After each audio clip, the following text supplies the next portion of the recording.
Atenção! Começa agora uma teleaula de Biologia do Ensino Médio. Você vai assistir a teleaula de número 30. Bons estudos!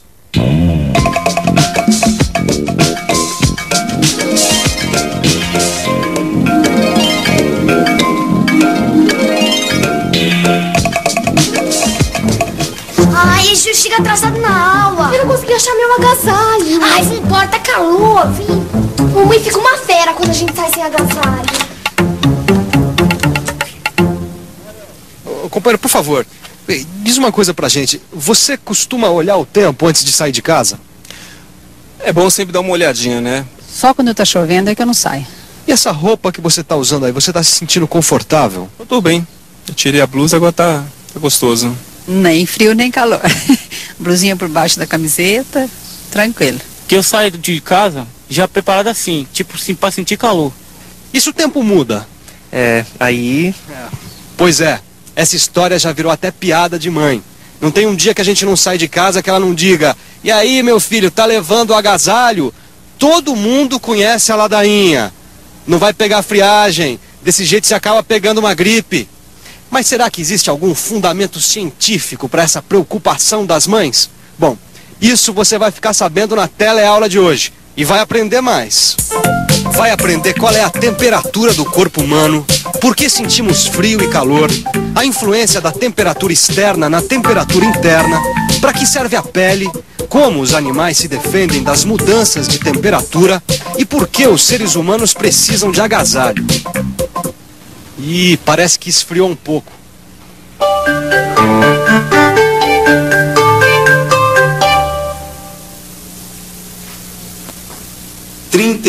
graus.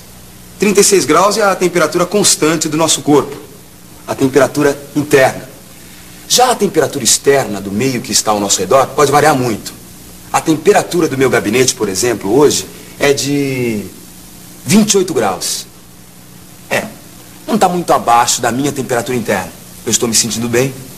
Se a temperatura externa estivesse muito abaixo da interna, eu sentiria frio. Meu corpo começaria a perder calor.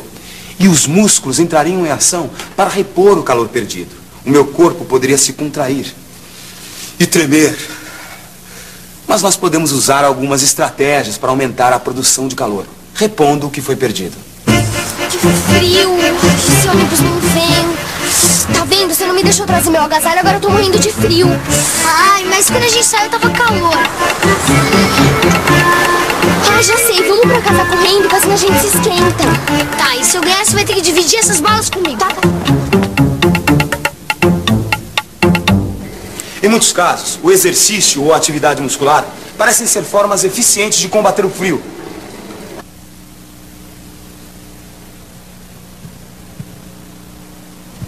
Amigo, tá com calor? Estou, demais. Você tá suado? Estou. Seu rosto e seu pescoço estão quentes? Está, muito. Pois é, se a sua televisão for colorida, você vai perceber que eu tô com o rosto avermelhado, que eu tô ofegante, cansado e suando. Vamos ver por que isso acontece? Você viu na primeira teleaula que o músculo consome energia para poder funcionar. Mas uma parte dessa energia, em vez de ser aproveitada no trabalho do músculo, é liberada na forma de calor, aumentando a temperatura do corpo. Para entender melhor a relação corpo, calor, agasalho, observe esta toalha.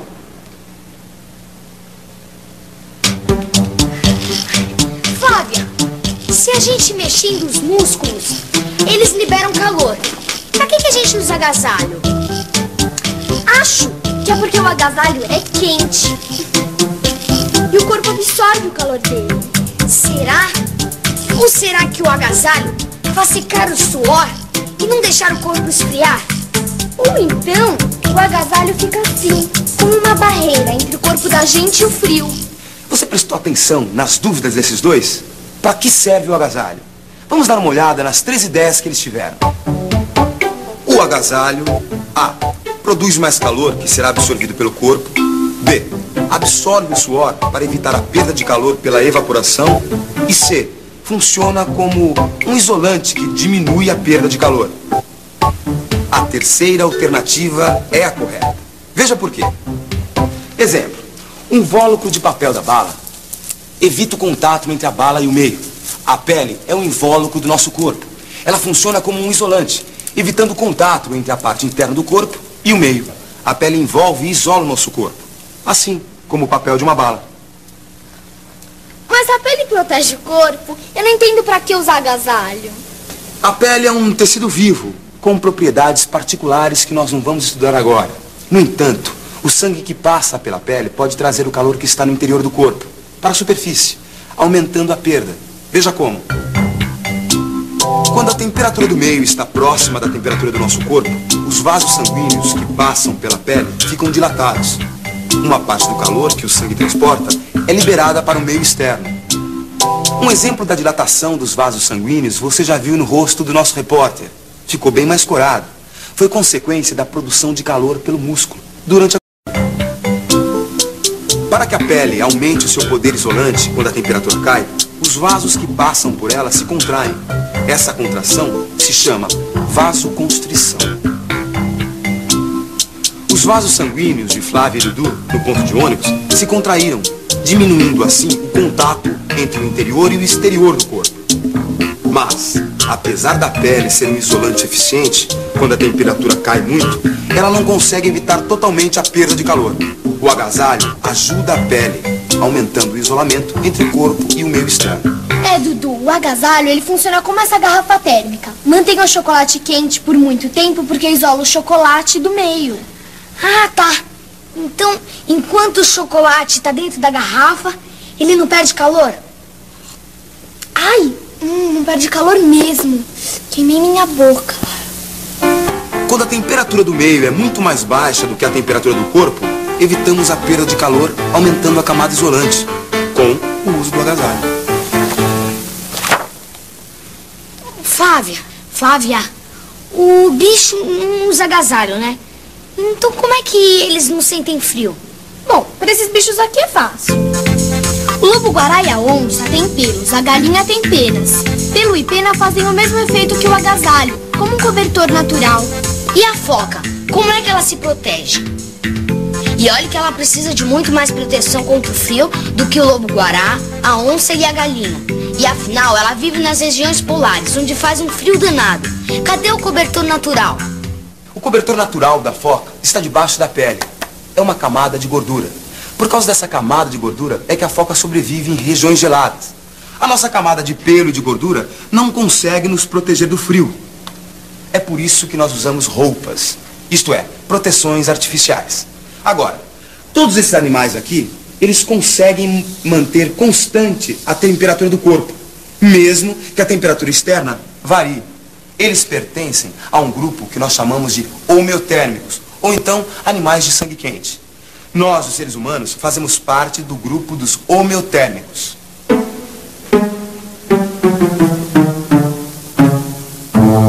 Se você pensa que me assusta com esse bichinho, tá muito enganada. Puxa, você tem sangue frio. Eu não, você não acabou de ver que eu pertenço ao grupo dos animais homeotérmicos? O meu sangue é quente, eu não tenho sangue de barata. Então, quer dizer que a barata não pertence ao grupo dos homeotérmicos? A barata não pertence ao grupo dos homeotérmicos. Ela faz parte de um outro grupo, chamado de pecilotérmico. São os animais de sangue frio. Dê uma olhada nas diferenças entre os dois grupos.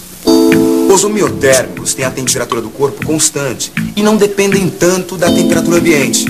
Os pecilotérmicos têm a temperatura do corpo variável e dependem mais da temperatura ambiente. Os homeotérmicos mantêm o funcionamento e as atividades do corpo constantes.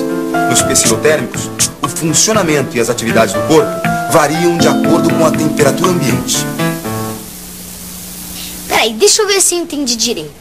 Os animais pecilotérmicos, como as baratas, os peixes, os sapos, eles mudam a temperatura de dentro do corpo quando a temperatura de fora muda. Então quer dizer que quando faz frio, eles têm menos atividade. E quando faz calor, eles ficam mais ativos. É por isso que no calor aparece mais barata dentro das casas. Mas os animais homeotérmicos, como a gente, a foca, coisa e tal, mantêm a temperatura de dentro do corpo mais ou menos igual. E é por isso que dá pra continuar as atividades sempre no mesmo ritmo. Ah, mas no calor eu sinto uma moleza.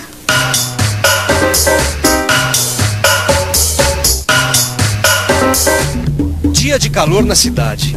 35 graus Celsius. Essa é Patrícia.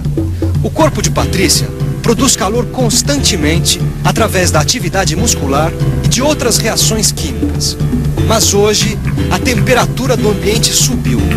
Então, o corpo de Patrícia está produzindo mais calor do que é preciso para manter sua temperatura interna. Patrícia fica corada, começa a suar, tira o agasalho e se abana. O meu rosto ficou vermelho porque os vasos da pele se dilataram. Assim, o calor do interior do corpo pôde chegar até a pele e ser eliminado. E o suor é um sistema de refrigeração. Quando a água do suor evapora, leva junto parte do calor do corpo. Eu estou me abanando para fazer com que o ar quente que está em volta de mim circule, dando lugar a um arzinho mais frio. Você reparou como Patrícia está mole e desanimada? É o corpo dizendo que ela deve diminuir a atividade muscular e diminuir a produção de calor. Ou então, procurar um ambiente mais fresco e arejado. Ufa, ainda bem que meu escritório tem ar-condicionado. Não estou aguentando toda essa roupa, não.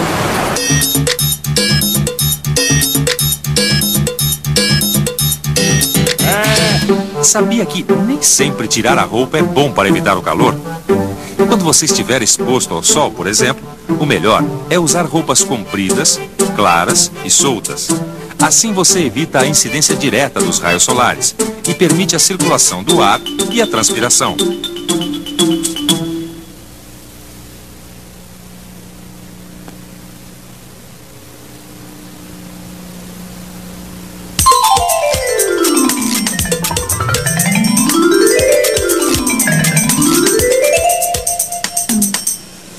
Quando eu cheguei aqui, o ar-condicionado estava ótimo, mas eu acho que a mudança de temperatura foi brusca demais. Tá me dando um frio agora. A mudança brusca de temperatura pegou o corpo de Patrícia de surpresa. Ela não teve tempo de se adaptar à nova situação. Será que eu vou ficar resfriada? Você viu como o organismo trabalha para manter a nossa temperatura interna constante. Agora, quando a temperatura externa se altera, o corpo toma uma série de providências para manter o equilíbrio. Só que quando a alteração é muito brusca e não dá para se proteger, o corpo demora a se adaptar. Nesse intervalo entre a mudança de temperatura e a adaptação do corpo, o organismo fica vulnerável. É aí que um vírus pode aproveitar e se instalar. Por isso é que muitas vezes sair sem agasalho pode acabar facilitando a invasão do corpo por uma gripe ou um resfriado. E atenção, se liga aí que é hora da revisão. Na teleaula de hoje você aprendeu que a temperatura constante do nosso corpo é de 36 graus Celsius. Quando a temperatura externa está muito abaixo da temperatura interna, sentimos frio. O movimento dos músculos libera energia e calor. A pele funciona como um isolante entre o interior do nosso corpo e o meio ambiente. Os animais de sangue quente, como os seres humanos, pertencem ao grupo dos homeotérmicos. A temperatura interna dos animais pecilotérmicos varia mais de acordo com a temperatura externa. Quando a temperatura externa sobe, diminui a necessidade de calor para manter a temperatura do corpo. As mudanças bruscas de temperatura prejudicam o equilíbrio do nosso corpo.